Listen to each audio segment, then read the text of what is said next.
islands of the Mediterranean produce a diverse variety of handmade artisan cheeses from sheep and goat's milk. And I've come to one of them, which is famous for its rugged mountains, its wild forests, its pristine beaches, and Napoleon Bonaparte. Welcome to Corsica.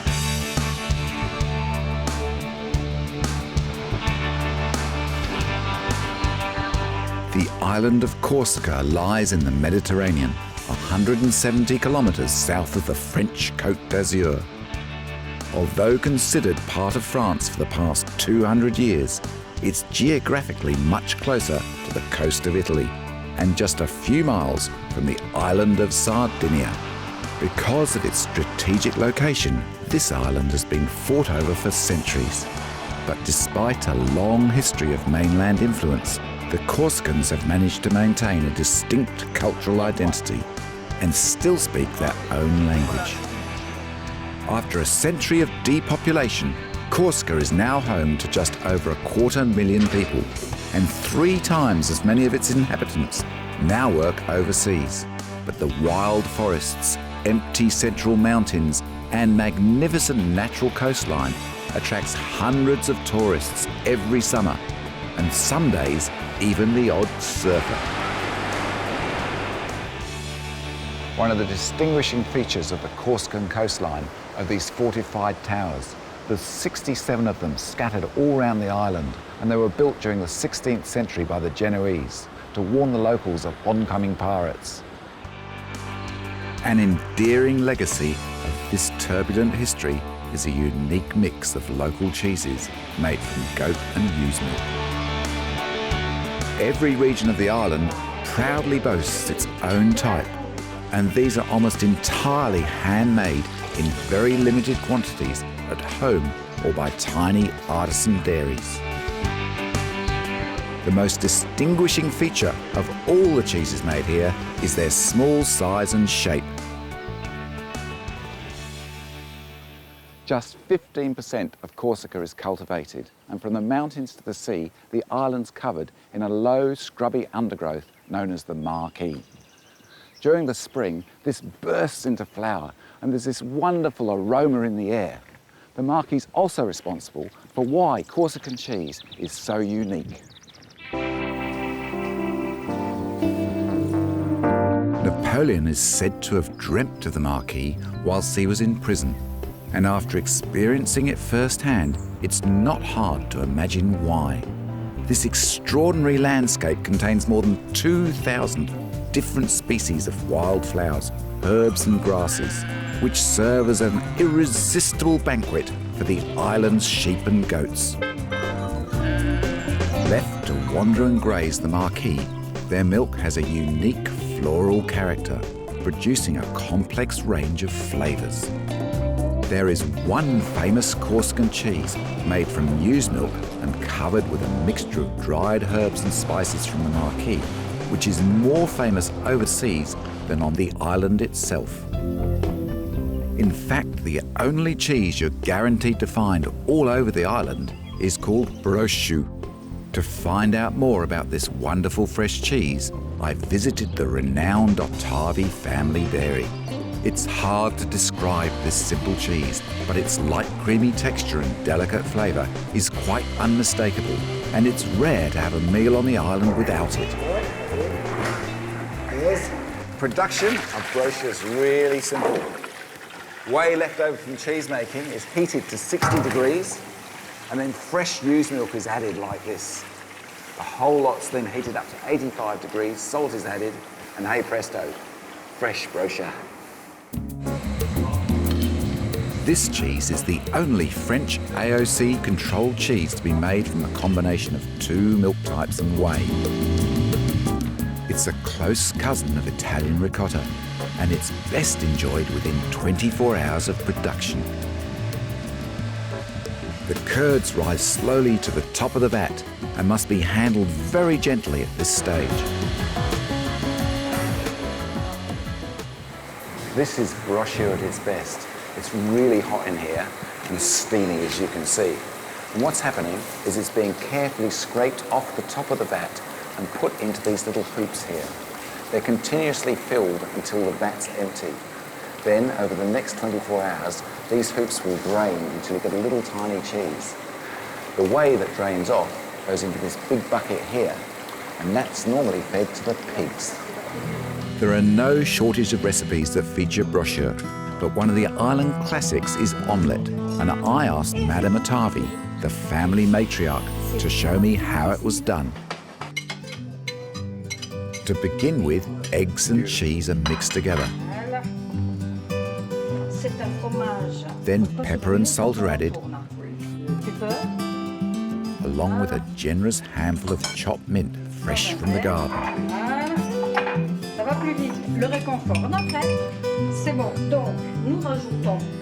The mixture is poured into a hot frying pan and is cooked for a few minutes before being turned.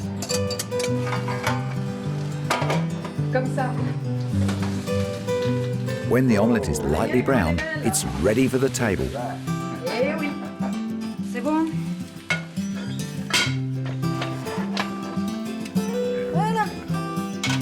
Okay.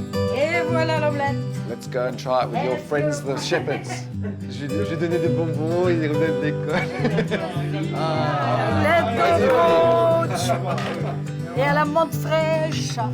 The Ottavi family is one of the largest and most commercial cheese producers on the island, and it's easy to see why they love this Corsican omelette.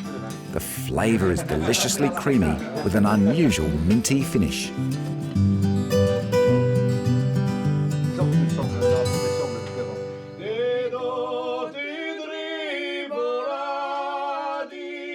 Rustic red wine, omelette, and a rousing rendition of the island's national anthem. What a perfect Corsican afternoon. As these generous people say, if you're free, you are welcome here. Whilst they're French in their passports, they are definitely Corsican in their hearts. Salute! I wanted to learn more about Brochu and see how small traditional cheesemakers make it. So, with a few careful directions from the family, I took a drive into the mountains. On these narrow, winding roads, it's not unusual to meet a flock of sheep, goats, or even pigs as they wander amongst ancient groves of chestnut trees. The mountains are peppered with small stone villages, most of which are now abandoned, and I was delighted to find a dairy where Brochu was still made the old-fashioned way.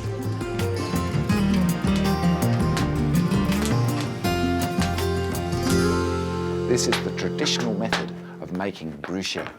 She's just added fresh milk to it. Nothing is wasted round here. The smoke from this fire goes up into the ceiling and smoke all this beautiful charcuterie. Charcuterie is simply the French name for cured meats. And after spending an hour in a very smoky room, I was ready for my next challenge. It turns out that this particular village also makes a cheese matured with maggots. And as the guest of honour, the locals insisted that it was only fitting that I would try some over lunch. Oh, this is the moment of truth. This is the cheese I've been looking for all over Corsica. It's got maggots on the outside. I'm not sure I really want to try it. Anyway, it was the first time for everything, and this is it. Oh, look at that. No, that's it. Oh. Oof. Oof. Excusez-moi. Okay, this is it. Voilà. Ça se goûte, le brooch. Tu l'as goûté? Oui. Mais je vais goûter avec un beignet comme tout le monde fait. Magnifique. That's incredible. I gotta get a glass of wine quick.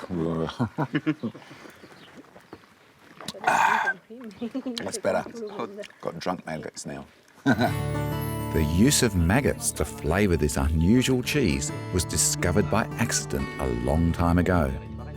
But the maggots are now actively encouraged by some homemade cheesemakers, despite the fact the government have declared the practice illegal. This maggot-infested cheese really stinks. But after a second helping and the obligatory glass of rustic red wine, I was definitely beginning to understand why the Corsicans enjoy it so much. Maggot cheese, cured ham, smoked sausage and chestnut pancakes served with fresh Brochu. This was Corsican mountain cuisine at its best. Corsica is full of dynamic contrasts and hidden treasures, and a range of interesting cheeses. Viva la Corsica!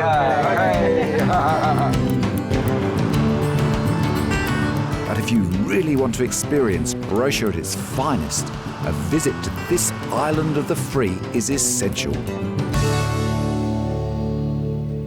I've travelled to the second largest island in the Mediterranean to look at ewe's milk cheeses. This island is known as the land of the shepherds and is home to more than 7 million sheep. It produces more pecorino cheese than anywhere else in Italy. Welcome to the wildly rugged Sardinia.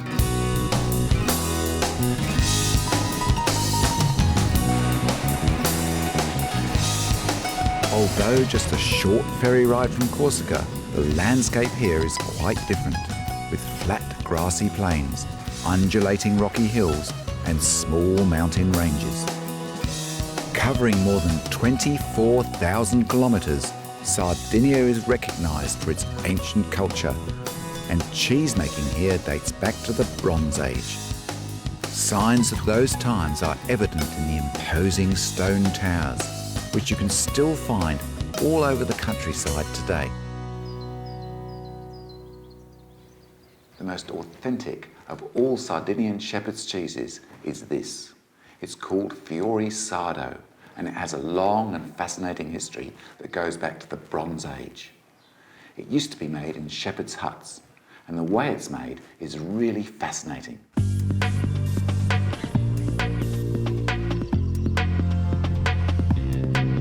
I've travelled to the farm of two cheese-making shepherds, Giuseppe and Salvatore Seda, who also happen to be twins.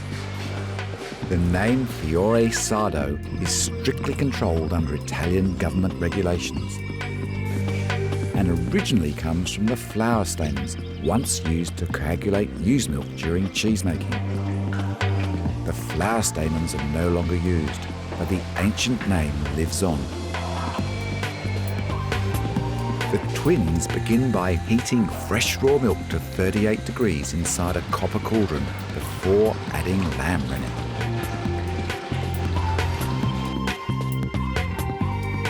After 30 minutes, the curd is set and is judged ready to cut by hand.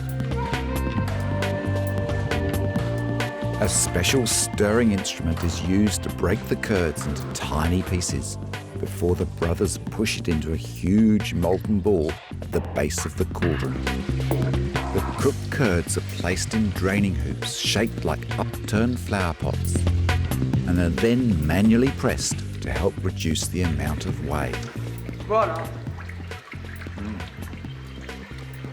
Really lovely and sweet. After draining overnight, the young cheeses are immersed in a brine bath for several days before being placed in the farm's old smokehouse. And this is the way the cheeses have been matured since the dawn of time, around the sunken fireplace of a shepherd's hut. Over the next 21 days, the cheeses will be moved around the room, and the smoke from the fire will permeate into the cheese, producing a beautiful smoky flavour.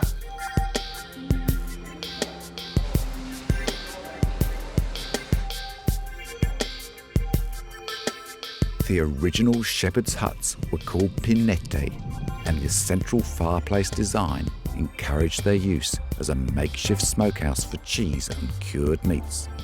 After the smokehouse, the cheese is stacked on the cool stone floor of adjoining cellars and regularly greased with olive oil whilst it's aged. This can mean anything from 2 months to a year. Sardinia is famous for its production of ewe's milk cheese, and perhaps it's not so surprising that more than 80% of Italy's famous Pecorino Romano is now made here, despite the fact it originally came from the countryside near Rome. These wheels are much larger than the traditional cheeses of the island and are made under strict government regulations with quality controlled by a consortio of producers. Unlike most of the cheeses of Sardinia, this Pecorino Romano is dry salted by hand. So, this sort of wet salt solution that helps it cure. Whereas most of the cheeses in Sardinia are actually put into a big brine bath.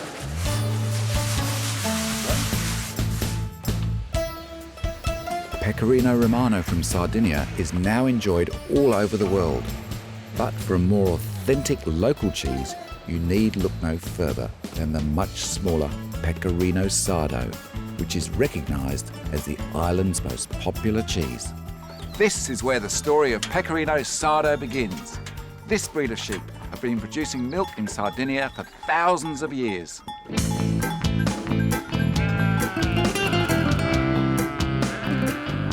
Sardinia's indigenous sheep are thought to be the direct descendants of ancient mountain breeds. And even today, many of the smaller flocks are milked by hand. One man who promotes the myths and stories of traditional Sardinian shepherd life is Gigi. When he's not tending his flocks, you'll find him playing music for his many adoring fans. You see, Gigi is also famous as a Sardinian folk singer.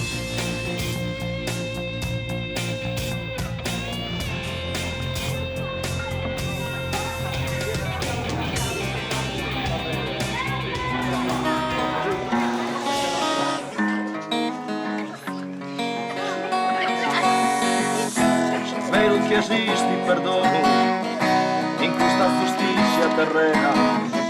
L'invoca San muerte su che y te culpan allí a fiza mea. Spero che esisti davvero e arrivi tu broccia corte. Reteno al firma usa mano e chiama ti usa mano.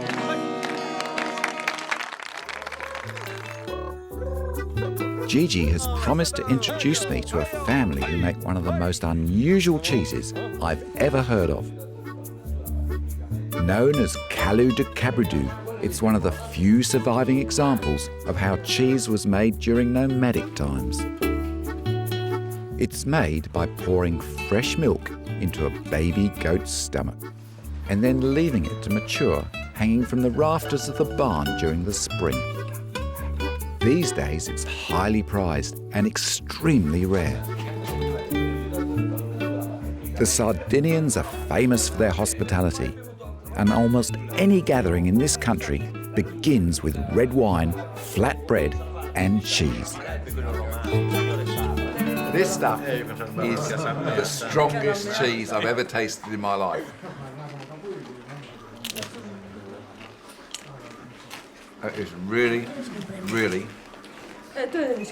not very nice. This is powerful cheese and definitely tastes much better with this rough red wine. Before leaving Sardinia, I agreed to visit a friend of a friend who is typical of the many small farmers and backyard cheesemakers found on the island. Antonio Pires and his sons run a goat farm not far from Monastir in the south.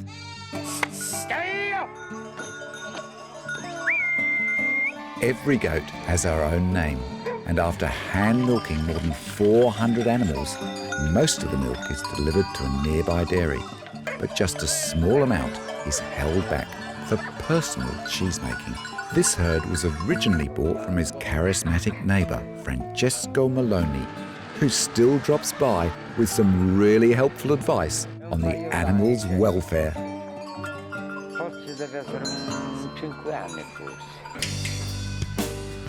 To demonstrate his cheese-making skills, Antonio filled a cauldron in the barn with fresh goat's milk and placed it over a gas burner. After adding rennet, the pot is covered and gently heated. And once the curd has formed, Antonio ladles out the first cheese, a sloppy junket texture which he sprinkled with sugar.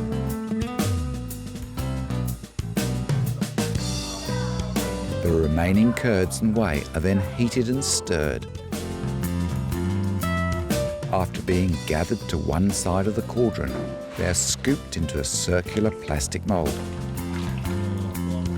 And suddenly, you have a typical Sardinian backyard cheese.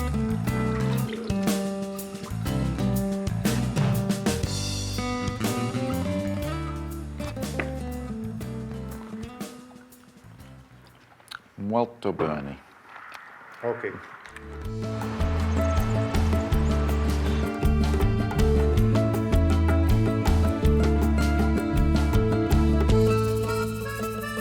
One thing that I've learnt from my visit here is that these Sardinians love a party, and their legendary hospitality and sense of humour should never be underestimated.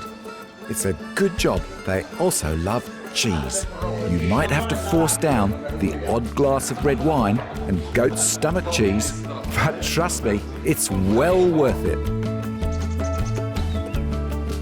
When you consider the short distance between Corsica and Sardinia, these two islands are remarkably different. One thing's for sure, the peoples of both islands share a warmth and independence of character, and most important of all, a love of great cheese.